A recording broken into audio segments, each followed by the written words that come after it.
Quiero que abramos la Biblia en la carta a los Filipenses y vamos a ir al capítulo 2. Carta a los Filipenses capítulo 2. Vamos a leer los versículos 12 y 13 y para su conveniencia el texto también va a estar aquí en la pantalla.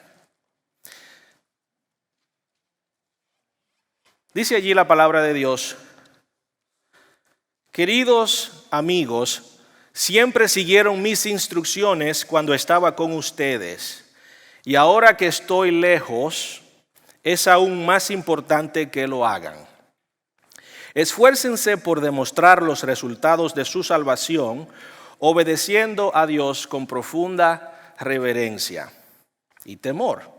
Pues Dios trabaja en ustedes y les da el deseo y el poder para que hagan lo que a Él le agrada. Esta miniserie comenzó la semana pasada. El primer sermón fue ¿cómo somos salvos? Y establecimos, viendo el fundamento bíblico, que somos salvos solo por la fe en nuestro Señor Jesucristo. Que Dios hace todo el trabajo de nuestra salvación. Ahora, ¿qué sucede después de nuestra salvación?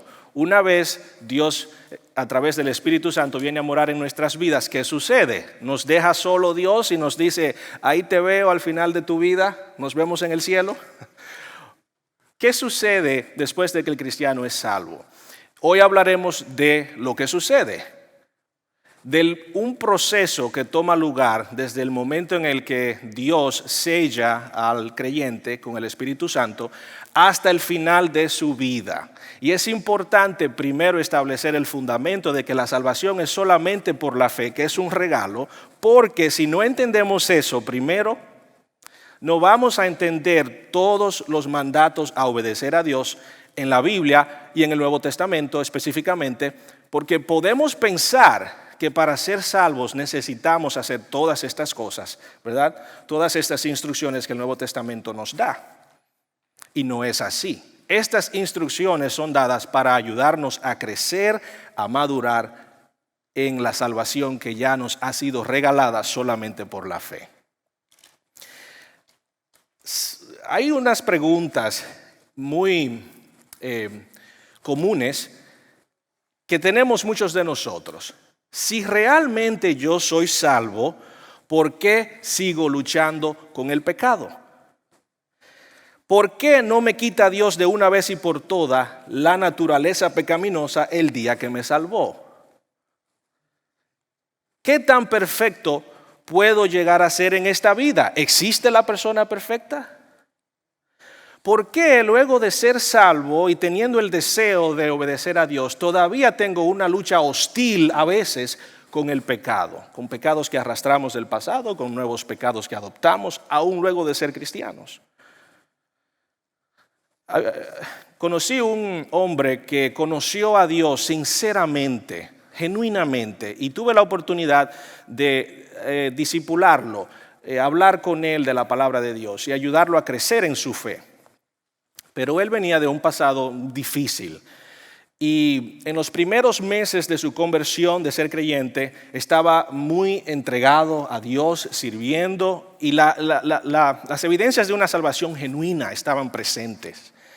Él se había separado de esas prácticas o comportamientos negativos que lo tenían atado en el pasado y por esos meses estaba libre. Pero con el tiempo recayó y comenzó a practicar otra vez esos comportamientos negativos que antes practicaba antes de ser salvo. Y cada vez, y siempre tenía remordimiento, le dolía, sentía la culpabilidad, pedía perdón a Dios, pero volvía a recaer. Un creyente genuino, luchando con pecados en su vida. Lamentablemente quisiera que la historia terminase de una manera feliz, pero por resultado de continuar practicando ciertos pecados, desarrolló una condición cardíaca que al final terminó quitándole la vida. Y otra vez hago la pregunta que quiero que domine el sermón de hoy. Si realmente yo soy salvo, ¿por qué sigo luchando con el pecado en mi vida? Vamos a ver hoy Primero, el proceso. Un proceso de perfeccionamiento. Segundo, el papel que Dios juega en ese proceso y el papel que yo juego en ese proceso como creyente. Y luego vamos a ver unos pensamientos conclusorios. Un proceso. Otra vez, primero nacemos a una nueva vida. Eso es lo primero, lo que Dios hace, lo que hablamos la semana pasada. Cuando somos salvos por la fe en nuestro Señor Jesucristo, dice la palabra de Dios que aquí ahora somos nueva criatura en Cristo. Somos un nuevo bebé espiritualmente. La palabra de Dios enseña que el ser humano nace biológicamente, pero nace muerto espiritualmente. ¿Ok? Así que cuando venimos a Cristo poniendo la fe en el Evangelio, Dios revive o le da vida a ese espíritu muerto del ser humano. O sea que somos una nueva criatura, un nuevo bebé en el sentido espiritual. Esa es la etapa primera de la salvación. Pero la etapa segunda de la salvación es entonces el proceso que continúa luego de que el bebé nace, luego de que somos salvos. Y es un proceso que ahora va a durar toda nuestra vida. En este proceso somos perfeccionados, o sea, somos madurados espiritualmente hasta llegar a la estatura de la plenitud de Cristo, dice la palabra de Dios. Hay una palabra que nos gusta usar mucho y que la Biblia usa en todas partes, la palabra santo, de donde viene la palabra santificación, ¿verdad? Nos santificamos para llegar a ser santos. Es la misma raíz, santificación, santo. Esta palabra santo en el idioma original hebreo, en el Antiguo Testamento fue escrito en hebreo, se dice kadosh. En el griego, que es el Nuevo Testamento que fue escrito en el griego, se dice hagiazo. Esta palabra en su original significa lo siguiente: cortar algo o dividir algo y ponerlo aparte. Era una palabra que en el mundo antiguo no se usaba simplemente en la Biblia. Se usaba para hablar de cosas que eran cortadas y separadas y puestas al ladito, porque iban a ser destinadas para un propósito o algún uso distinto a lo demás. Me acuerda, por supuesto, hoy está mi madre y mi hermana aquí en la iglesia visitando. Me acuerda que cuando yo crecía, mi papá llegaba tarde de trabajar a casa y mi mamá, nosotros somos 4 hijos, imagínense la tremenda general que fue ella para poder criar 4 hijos. Ella pues a veces cocinaba y cuando mi papá llegaba a casa, ¿verdad?, ponía el pollo en el medio de la mesa y nosotros los 4 hijos nos sentábamos alrededor y mi mamá comenzaba a cortar el pollo. Pero la pieza más importante del pollo, la que a mí más me gusta, la pechuga, ¿verdad?, la jugosa, ella la cortaba al pasito y la ponía aparte y decía, esa es para su papá. Ella la separaba, la ponía aparte, porque iba a ser destinada para papá. La palabra santo en la Biblia tiene ese sentido. Es separación de algo para destinarlo para un uso especial, un uso importante. Dios hace santo en la Biblia, entonces, de donde sacamos la palabra santificación, es Dios quiere santificar al nuevo bebé, al creyente, al nuevo creyente, por esta razón.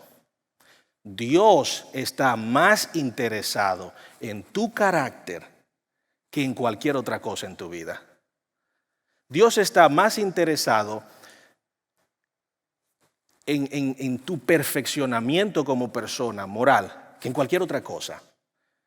Dios no está tan interesado en si tú eres una ama de casa, si tú eres un abogado, si tú eres un doctor, si tú posees un negocio, si eres una enfermera, si eres un maestro. Dios no está tan interesado en eso. Dios está más interesado en qué tipo de doctor tú eres, qué tipo de abogado tú eres, qué tipo de maestro tú eres, qué tipo de ama de casa tú eres. Sí, a Dios le importan todas las cosas de nuestra vida, pero lo que a Él le importa más es qué tipo de persona tú eres, en lo que sea que te desarrolles.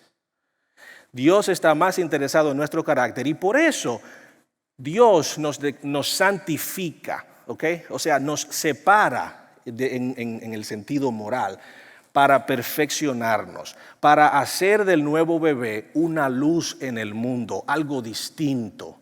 Un ser humano que tiene sal, que viene siendo la sal de la tierra, lo que sazona la tierra. Noten que el proceso de perfeccionamiento tiene un modelo. ¿Cuál es ese modelo?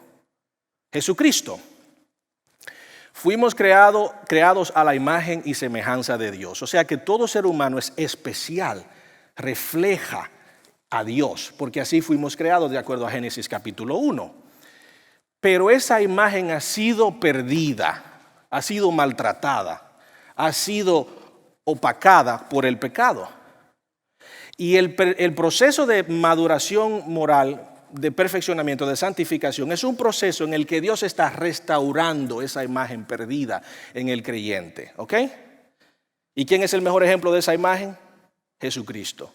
Entonces Jesucristo es nuestro modelo. Dios nos está conformando día a día a través de este proceso a la imagen de Jesucristo. Y ¿se notan ustedes que cuando ustedes ven una persona que muestra los atributos de Dios, por ejemplo, una persona humilde, es una persona atractiva, que a todos nos gusta, a todos nos cae bien? Que cuando vemos una persona que ama desenfrenadamente, sin egoísmo, solo interesadas en nosotros, ¿nos gusta esa persona? ¿Verdad que sí? Que cuando vemos una persona que no tiene orgullo, que sirve, ¿nos gusta esa persona? ¿Nos gusta estar con esa persona? ¿Saben por qué es eso?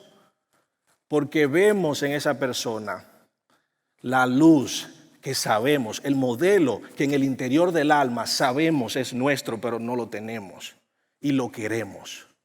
¿No es así? Dios está buscando restaurar esa imagen perdida a través del proceso de santificación. Así que vamos ahora a hablar acerca de una unión que existe en este proceso, ¿ok? Porque es una colaboración entre Dios y el ser humano. En Romanos capítulo 6, versículo 3, Pablo habla rápidamente digo esto, de cómo el ser humano, el nuevo creyente, la nueva criatura, es unida a Jesucristo en el momento de la salvación. Y habla del bautismo. Romanos 6, capítulo 6:3, no está en la pantalla, lo voy a leer aquí. Dice así Pablo: ¿o acaso olvidaron que cuando fuimos unidos a Cristo Jesús en el bautismo, nos unimos a Él en su muerte? Esa palabra, unidos a Cristo Jesús en el bautismo, esta traducción, Nueva Traducción Viviente, la parafrasea. Es realmente una sola palabra, baptizo, en el griego. Y esa palabra, otra vez, que es de donde traducimos bautismo, significa en el original unir dos cosas. ¿Ok? Y se usaba, por ejemplo, para hablar de un trapo seco que se hundía en el agua y luego se sacaba. Y una vez sacado, el trapo y el agua son inseparables, ¿no? Así es entonces como el creyente es unido a Cristo Jesús en el momento de su salvación. Son inseparables desde ese momento en adelante. Por eso Pablo continuamente dice a través de todo el Nuevo Testamento y otros escritores del Nuevo Testamento que estamos en Cristo. Estamos en Él, estamos unidos de una manera, soldados a Cristo, de una manera inseparable. Tan unidos que lo que Cristo ha hecho, nos dice el Nuevo Testamento, lo hemos hecho nosotros. Que la justificación de Jesucristo es imputada al creyente, que la santificación de Jesucristo es imputada al creyente, que cuando Dios mira al creyente, a la nueva criatura, ve a Jesucristo. Nos dice inclusive Colosenses 3, del 1 al 3, ese sí está aquí en la pantalla, nos dice que como Cristo está ahora en el cielo, nosotros también. ¿Cómo es eso si estamos aquí en la tierra? Porque estamos en Cristo. Así que cuando Dios ve a su derecha, Él te ve a ti y me ve a mí. Cuando Dios te ve a ti y tú sientes que estás luchando con un tremendo pecado en tu vida que viene arrastrando por tiempo, Dios ve un hombre y una mujer perfecta. Porque tú estás en Cristo, unido a Cristo. Y por eso cuando la Biblia dice que somos ya santos, se refiere a eso, a que como estamos en el santo, en Cristo, Dios nos ve como tales. ¿Ok? O sea que como Jesucristo es el Hijo de Dios, Dios te ve como su hijo, como su hija. Que como Jesucristo hereda todas las cosas que Dios ha creado, tú las heredas también un día. Increíble. Ahora, deja que esa verdad penetre tu corazón. Porque si esa verdad primero no entra en tu corazón, va a ser muy frustrante caminar por la vida pecando. Porque cada vez que peques vas a pensar que eres menos que eso. Que tienes menos valor que el valor que Dios te ha dado. ¿Ok? Eso es lo primero que tenemos que entender en el tema de hoy. Somos santos porque Cristo es ya santo, porque estamos unidos a Él. A veces, ¿verdad?, te podrás sentir avergonzado, ¿verdad?, por algún pecado muy culpable que has cometido o estás cometiendo. Quizás derrotado por la lucha que llevas con ese pecado. Pero mírate como Dios te mira. En Cristo. En Cristo. Por último, antes de entrar al segundo punto del sermón, quiero llamar la atención a una cosa más. En este proceso de maduración, de perfeccionamiento moral, Dios es muy paciente contigo y conmigo. Dios es muy paciente en este proceso. Mi esposa jugaba soccer a nivel colegial y tenía un coach muy demandante y de una boca muy sucia. Y él, cuando ella cometía un error, o cualquiera en el equipo, ladraba como perro. Casi la sacaba del campo. Y duró con ella por lo menos un semestre trabajando y gritándole, y, ¿verdad?, cosas malas y feas. Interesado en mejorarla, porque para él un semestre era lo que él tenía que demostrar en ese semestre, que su equipo iba a ganar, ¿no? Y tenía que hacer de todos esos deportistas los mejores para llegar al campeonato. Le gritaba, y bueno, mi esposa, como quería jugar, pues obviamente hacía lo que le decía. Ese era él, ese coach, ¿verdad? En nuestra vida cristiana tenemos un coach. Nuestro Dios, estamos unidos en este proceso. Nosotros somos el estudiante, pero este coach que nosotros tenemos es diferente, porque este coach es paciente. Él no tiene un semestre, él tiene toda la vida para trabajar con nosotros. Y eso es importante entenderlo ahora, porque cuando fallamos, cuando pecamos, si tenemos la idea de un Dios que en el cielo está ya complacido con nosotros, tiene paciencia con nosotros, nos va a ayudar con la culpabilidad debilitante que muchas veces llega después de esos pecados. Dios es paciente porque Él entiende que somos débiles. ¿Recuerdan a Pablo aquí en Romanos capítulo 7, 21, 25? Vamos a hablar de Pablo. ¿Quién es el más dedicado en la palabra de Dios? Si le tenemos que dar ese premio a alguien, ¿a quién se lo vamos a dar? ¿A Pablo? ¿Quién? Un fariseo antes de venir a ser cristiano, o sea, más religioso que todos los cristianos antes de venir a ser cristiano. Y dice Pablo que él llevaba una lucha en el interior que él ni la aguantaba, con pecado. He descubierto el siguiente principio de vida, que cuando quiero hacer lo que es correcto, no puedo evitar hacer lo que está mal. Amo la ley de Dios con todo mi corazón, pero hay otro poder dentro de mí que está en guerra con mi mente. Ese poder me esclaviza al pecado que todavía está dentro de mí. Soy un pobre desgraciado. ¿Quién me libertará de esta vida dominada por el pecado y la muerte? Gracias a Dios, la respuesta está en Jesucristo nuestro Señor. Así que ya ven, en mi mente de verdad quiero obedecer la ley de Dios, pero a causa de mi naturaleza pecaminosa soy esclavo del pecado. Todos tenemos esta lucha. Si Pablo la tenía, la tenemos todos. ¿Cuál es la lucha? Que aunque somos salvos, aunque Dios nos ha dado una nueva naturaleza, todavía queda en nosotros un residuo de nuestra vida pasada.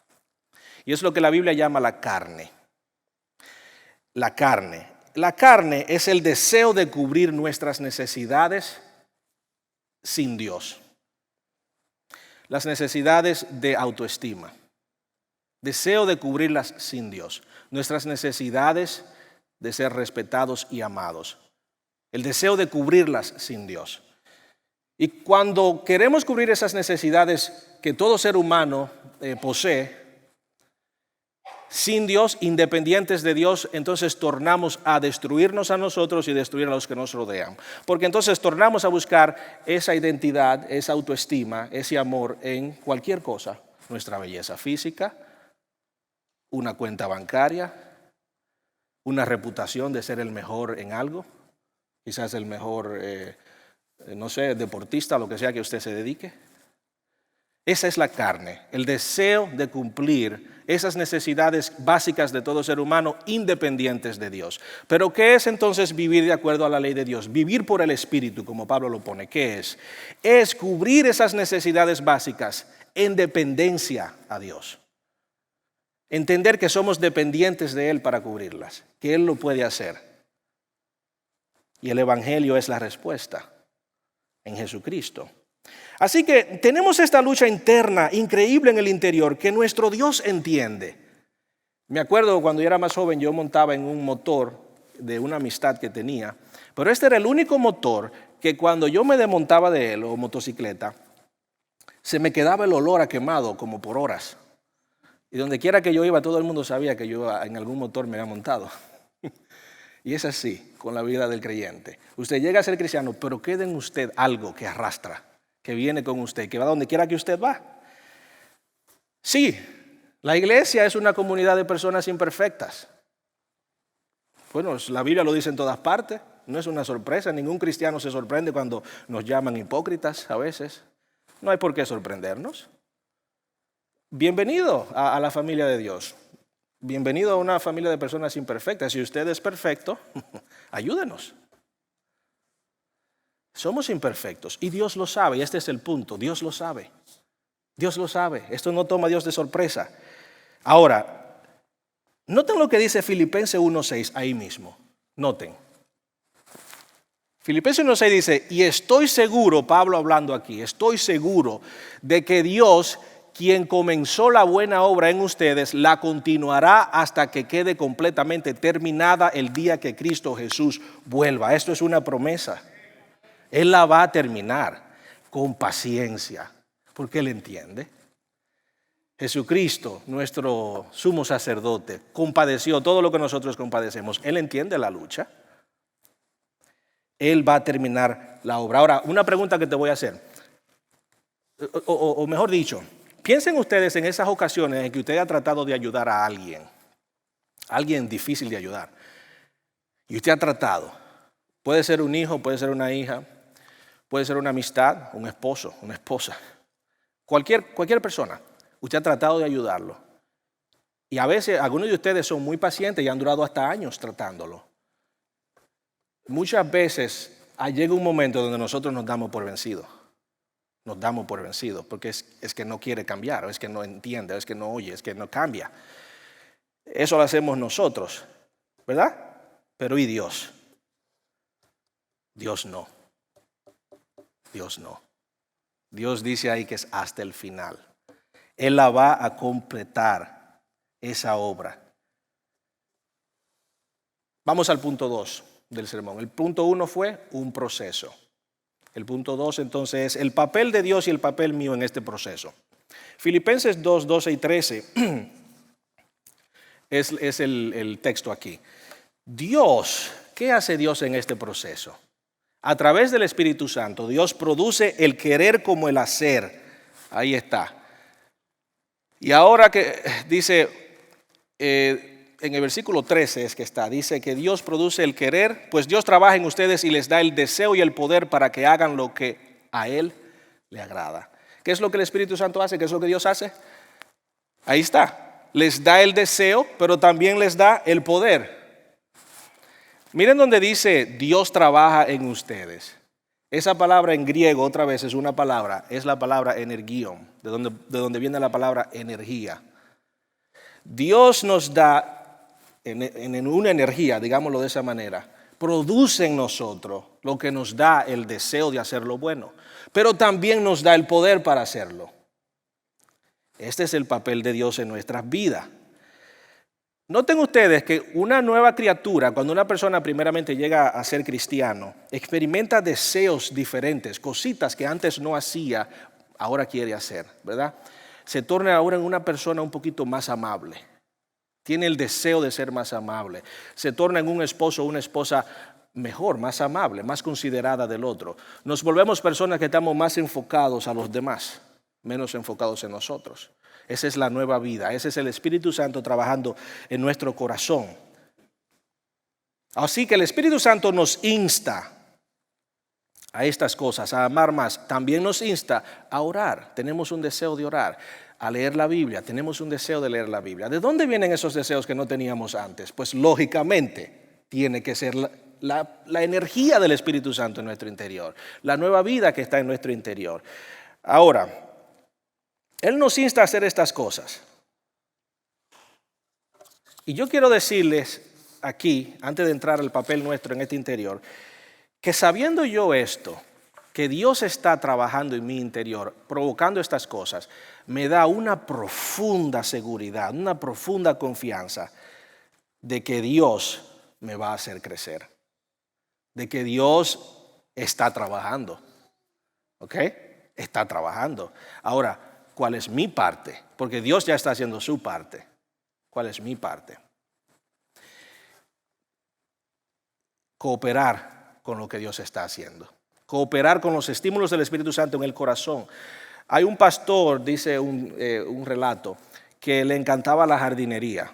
Y un día libre estaba en su casa trabajando en su jardín. Y vino un diácono de la iglesia y le dijo, wow, pero qué jardín más precioso, qué bien se ve, qué hermoso. Y el pastor le respondió, bueno, muchas gracias, pero tú no dirías lo mismo si lo hubieses visto cuando Dios era el único que lo mantenía. Nosotros tenemos un papel. Dios hace su parte, ¿verdad? Nos da los recursos naturales. Al pastor le dio los árboles, las flores, la tierra, todo tirado ahí en el jardín. Pero el pastor ordenaba su jardín. Dice Séneca, uno de mis escritores más queridos del tiempo antiguo, ningún hombre es bueno, ninguna mujer es buena por accidente. La virtud tiene que aprenderse. Pablo aquí solicita obedecer más aún en su ausencia. Él dice, ahora más que estoy ausente de ustedes, porque él escribe esta carta desde una prisión y la envía con Epafroditos. Dice, ahora más que estoy ausente, mírenlo ahí, dice, yo quiero que obedezcan aún más. ¿Por qué? ¿Por qué? Porque cuando mi papá se iba de la casa, cuando yo era niño, nosotros los cuatro rompíamos todas las reglas. Hacíamos todo lo que él nos decía que no hiciéramos. Había un Nintendo en mi casa, me acuerdo, cuando salieron los primeros Nintendo en el 90 y pico. Mi papá nos ponía reglas, no pueden jugar más de tantas horas. Y a veces tomaba el Nintendo y lo escondía. O si no, tomaba los controles y lo escondía donde nosotros no supiéramos. Y desde que se iba de la casa, eso era una búsqueda a los cuatro por los controles. ¿A dónde lo puso? Nos subíamos al techo, por debajo de la casa, por toda parte, y lo encontrábamos. Y jugábamos. En la ausencia del padre es fácil romper las reglas, ¿no? Y tenemos el deseo de romperlas. En la intimidad, cuando nadie nos ve. Pablo aquí les dice, ahora más que yo estoy ausente, yo les solicito que obedezcan, que se esmeren en seguir los estímulos que el Espíritu Santo les está dando día a día. Les solicita obedecer. Frente a otras personas es fácil obedecer, ¿no? Pero en privado no. La mayoría de nuestra vida es privada. La mayoría de nuestra vida es privada. Y los pequeñitos actos de obediencias que nosotros hacemos en privado cuentan más que los grandes actos de obediencias que nosotros hacemos en público. Yo venir aquí a predicar un sermón es algo muy pequeñito delante de la presencia de Dios, comparado con lo poquito que tú puedes hacer cuando el Espíritu Santo te habla, cuando tú estás solo, cuando tú estás sola. Esos son los actos de obediencias que cuestan más. En el cielo van a haber grandes santos y santas que nadie conoce hoy en día. Porque son las personas que día a día en la intimidad, en lo poquito, donde nadie lo ve, hacen lo poquito que el Espíritu Santo le dicen que haga. Donde nadie los ve. Esos son los grandes santos en la presencia de Dios. Esos son los que van a recibir los grandes galardones, a mi entender. En el cielo, los grandes premios. Yo me acuerdo de un amigo que tenía creyente, a quien también discipulé por un tiempo, que siempre me estaba buscando. Él era un muchacho soltero que vivía solo, pero siempre me estaba llamando y estaba presente en todas las actividades de la iglesia y siempre estaba afuera buscando algo. Y yo un día le pregunté, pero tú siempre estás muy presente, muy activo, y él me dijo, bueno, es que cuando yo estoy solo en mi casa, la lucha arrecia, la lucha en mi mente se me hace difícil, pero saliendo a estar en comunidad con los cristianos me ayuda. La parte más privada de nuestra vida, ¿cuál es? La mente. La mente es la parte más privada. Todas las batallas se ganan antes de lucharlas. Todas. Siempre se ganan en la mente. Es ahí. Por eso Dios enfatiza continuamente el control de nuestra mente. Pablo mismo, ahí mismo en Filipenses 4:8, dice la palabra de Dios. Por lo demás, hermanos, todo lo que es verdadero, todo lo honesto, todo lo justo, todo lo puro, todo lo amable, todo lo que es de buen nombre, si hay virtud alguna, si algo digno de alabanza, en esto pensad. Pongan enfoque en su mente en lo que es bueno. Otra vez, el Espíritu Santo nos estimula, nos insta a controlar la mente. No se lo va a decir la Biblia solamente, aún los psicólogos se lo van a decir. Controla la mente. Enfoca la mente en las cosas que tiene que pensar, en las buenas. ¿Ok?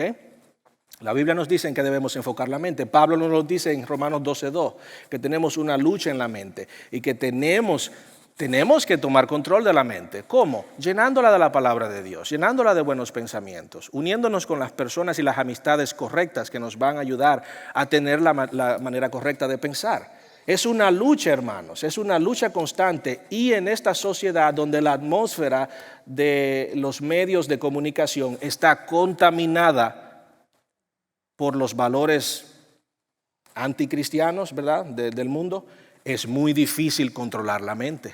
Es muy difícil. Usted abre su teléfono y estas organizaciones ya le mandan de una vez un comercial que usted ni pidió. Y ya ese comercial le toma la mente cautiva a lo que el comercial quiere que usted piense. Tenemos que ser proactivos con la mente. Tenemos que ser proactivos con controlar y cuidar lo que entra en ella y lo que pensamos. Todas las batallas se ganan primero en la mente. Ninguna tentación se gana cuando usted se presenta a pelear la tentación. No, usted la gana antes de enfrentarla. Es en la mente. Es en la mente. No es fácil la guerra que sostenemos, especialmente en la mente, porque es una guerra con el mundo, es una guerra con la carne y es una guerra con Satanás, nos dice la palabra de Dios. Aquí está, hermanos, antes de entrar al punto final de conclusión. Aquí está. Es una lucha increíble. Y yo solamente como consejero pastor que he sido, ¿verdad?, por muchos años, mi esposa es consejera también, profesional, psicóloga.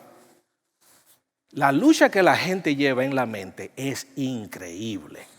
El peso que llevamos en la mente es increíble. Pero, podemos. ¿Saben por qué podemos? ¿Saben por qué podemos controlar la mente? ¿Saben por qué podemos ganar esta batalla? ¿Saben por qué? Porque el Espíritu Santo nos da el poder. A eso es lo que dice el texto. Él nos da el querer, pero también el hacer, la energía para las dos cosas, los estímulos, pero también la obediencia, el actuar, el hacerlo. Él nos da las dos cosas. Esa es la ayuda de Dios en nuestra vida. Ahora, nuestra parte es seguir esos estímulos, entender que como estamos en Cristo, tenemos el poder de cambiar, tenemos el poder de salir de ese pecado. Quizás tome unos meses más, quizás unos años más, pero nunca olvides que en tu interior tú tienes el poder de ser libre. Tú lo tienes. No es porque eres tú no puedes, es porque es Dios en ti, que te da el deseo, pero también el poder, la energía para las dos cosas. Increíble. Tú puedes. Créelo, tú puedes. Si tú te sientes derrotado y eres de las personas que ha dicho, nadie me saca de esta, estoy muy profundo, estoy hasta el cuello en el lodo. Dios te dice, yo puedo, tú no, pero yo sí. Y yo estoy en ti. Yo te voy a sacar de ahí con paciencia y será un proceso. Pero créeme, la vida cristiana es por fe al principio y es por fe en el proceso. Es por fe hasta el final. Así que la guerra no es fácil, pero podemos porque el Espíritu Santo está en nosotros. Somos débiles, pero Él es fuerte. Aquí les va una historia de mis favoritas, de uno de mis escritores favoritos, C.S. Lewis. En el libro, en las Crónicas de Narnia, en el libro La travesía del viajero del alba, hay una historia de Eustacio. Eustacio, buen libro para leerle a los niños, por supuesto. Eustacio es este niño que es necio, ¿verdad? Que él viene en esta travesía a la tierra de Narnia, pero es necio. Eustacio, en una de sus escapadas, encontró un dragón y lo vio morir. El dragón murió. Y cuando él lo vio morir, vio que había una cueva donde vivía el dragón. Era un dragón viejo. Se metió a la cueva y la cueva estaba llena de tesoros. Y la avaricia del corazón de Eustacio se llenó, ¿verdad? Él quería todo el tesoro. Y lo que hizo fue, vio un brazalete que llamaba mucho la atención y lo agarró.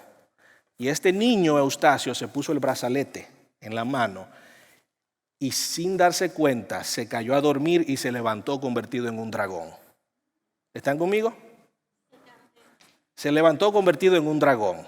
Entonces, por un tiempo el libro muestra cómo Eustacio quiere ser libre de ser dragón porque lo odia, se siente herido, se siente mal. Y aquí es donde entonces, en un momento, cuando él ve que él no puede, él está desvanecido, no puede salir de este problema de ser dragón, entonces llega Aslan. Aslan es el león, el gran león melenudo, el protagonista del libro, que es una representación de Jesucristo en los escritos de C.S. Lewis. Dice así, lo leo. Entonces el león le dijo a Eustacio, tendrás que permitir que yo te desvista. Y Eustacio lo vio y dice, me daban miedo sus garras, te lo aseguro. Pero en aquellos momentos estaba tan desesperado que me acosté bien estirado sobre el lomo para que lo hiciera. El primer desgarrón de Aslan en la piel del dragón de Eustacio, el primer desgarrón fue tan profundo que creí que había penetrado hasta el mismo corazón. Y cuando empezó a tirar de la piel para sacarla, sentí un dolor mayor del que he sentido jamás. Lo único que me permitió ser capaz de soportarlo fue el placer de sentir cómo desprendía aquella cosa. Ya sabes, es como cuando te arrancas la costra de una herida. Duele horrores, pero resulta divertidísimo ver cómo se desprende. Bueno, pues arrancó por completo aquella cosa espantosa, la piel del dragón. Y allí estaba sobre la hierba, aunque mucho más gruesa, oscura y con aspecto más nudoso que las otras veces. Y allí estaba yo, suave y blandito, como un palo descortezado y más pequeño que antes. Entonces el león Aslan me sujetó y me arrojó al agua, a un pozo de agua que había ahí para purificarlo. Me escoció una barbaridad, pero solo unos instantes, y enseguida noté que volví a ser un muchacho. Dios nos tiene que desdragonar. Pero es Dios, y Él lo va a hacer. Esa piel de ese dragón, del pecado, ¿verdad?, que nos asedia, que viene con nosotros, con el que luchamos día a día. Sí, es una lucha increíble y constante y fuerte. Es la piel del dragón. Y solo Eustacio no podía quitársela, las escamas. Tuvo que venir Aslan, con sus garras y desdragonarlo y hacerlo un muchacho otra vez. Dios quiere devolverte la imagen suya y Él lo va a hacer. Él quiere volverte a ser como Jesucristo. Así fuimos creados, como Jesucristo. Un hombre perfecto, una mujer perfecta en el huerto del Edén.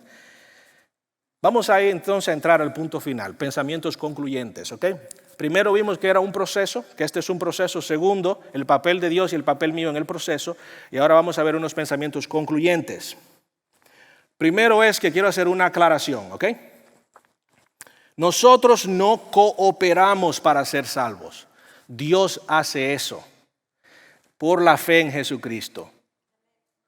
Ahora, nosotros sí cooperamos para madurar espiritualmente, para crecer en el Señor, para perfeccionamiento moral. Eso es lo primero. Lo segundo que quiero decir es que hay dos medios que Dios usa para santificar al creyente. Y aquí va el primero. Un medio que Dios usa es el matrimonio. El matrimonio. Usted sale por ahí a preguntarle a la gente que no cree, ¿verdad?, en la religión o la Biblia, ¿para qué? ¿Cuál es el propósito del matrimonio? Y le van a decir, hacerme feliz. Bueno, que si las cosas van mal, yo me tiro, me salgo del bote.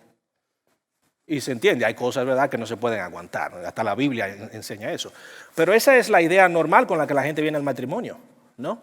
Hacerme feliz, que alguien me haga feliz a mí.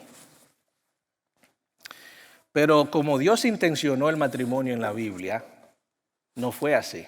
Dios lo intencionó para santificar al creyente, para perfeccionarnos moralmente.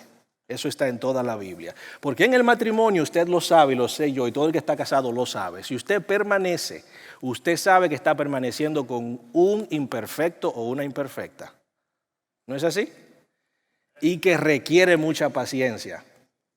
Y con el tiempo esa paciencia se desarrolla. Si usted permanece, se hace más paciente con el tiempo. También usted sabe que va a tener que aprender a perdonar mucho. Siempre me dijeron a mí, los consejeros, antes de casarme, siempre preguntaba, dígame, ¿cuál es la clave del matrimonio? ¿Cuál es? ¿Cuál es? Y la gente anciana me decía, entre las cosas que me decían, una de las que me decían era, aprende a decir, yo te perdono, mi amor, yo te perdono. Esa era una. La otra que me decían era, siempre dile que sí, que ellas tienen la razón. No, pero volviendo fuera del chiste, perdón, yo te perdono, mi amor. Y los dos tenemos que estarnos perdonando continuamente. El matrimonio es un terreno donde Dios desarrolla el carácter del ser humano. Si usted lo lleva a cabo como Dios quiere, o sea, con compromiso, que usted no sale corriendo por la primera bomba que explota en el matrimonio, por el primer pleito o por la primera desavenencia, si usted permanece, usted va a crecer espiritualmente, porque eso va a requerir gracia, misericordia, perdón, paciencia. El fruto del Espíritu se desarrolla. Amor, gozo, paz, paciencia, benignidad, bondad, mansedumbre, templanza. Templanza es una de mis favoritas. Te aprende a mantener promesas a largo plazo.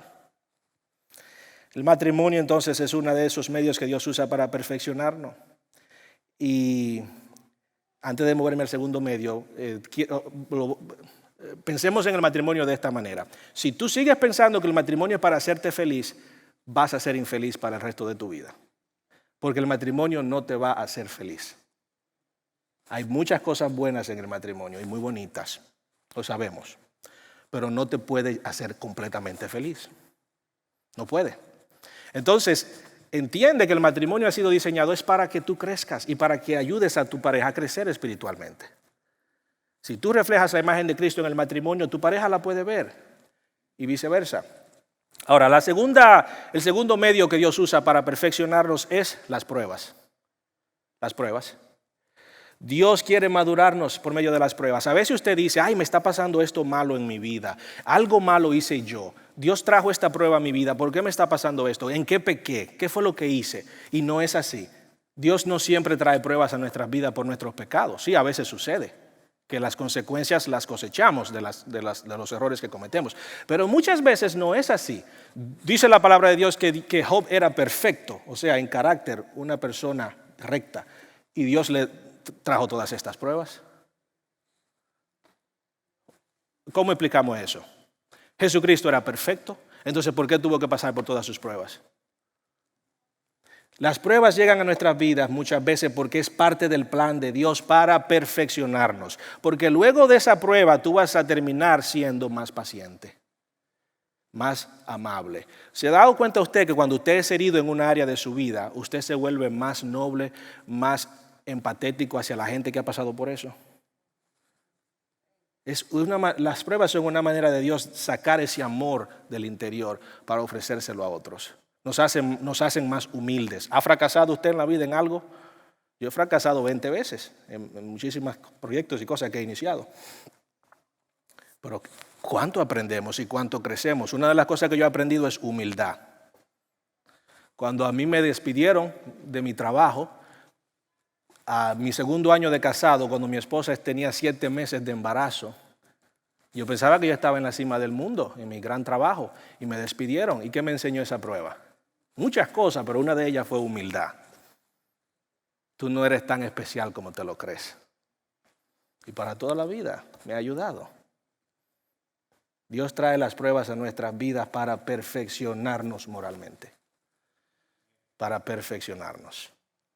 Ahora, Dios quiere madurarte. Tú quieres saber, por ejemplo, ahora quizás tú te estás preguntando, ¿cuál es una evidencia de madurez espiritual en mi vida? Evidencia de que yo estoy creciendo espiritualmente. Esta es una evidencia. Que algo que a ti te costaba trabajo hacer antes, algo bueno, algo que a Dios le agrada, ahora ya no te cuesta trabajo. Te es fácil ahora ya enfocarte en el otro, escuchar al otro, servir al otro, cualquier cosa. Tercera cosa que quiero decir aquí y luego una cuarta y termino. Tercera es, en esta parte aplicativa, todos estamos en el proceso. Todos, aún sus pastores, todos estamos en el proceso. Y si no me creen que yo estoy en el proceso o sus pastores, pregúntenle a nuestras esposas. Todos estamos en el proceso. Así lo dice Primera de Pedro 5. Todos estamos pasando lo mismo alrededor del mundo. Lo último que quiero decir es que el proceso dura la vida entera. Sé paciente. Primera de Juan 3.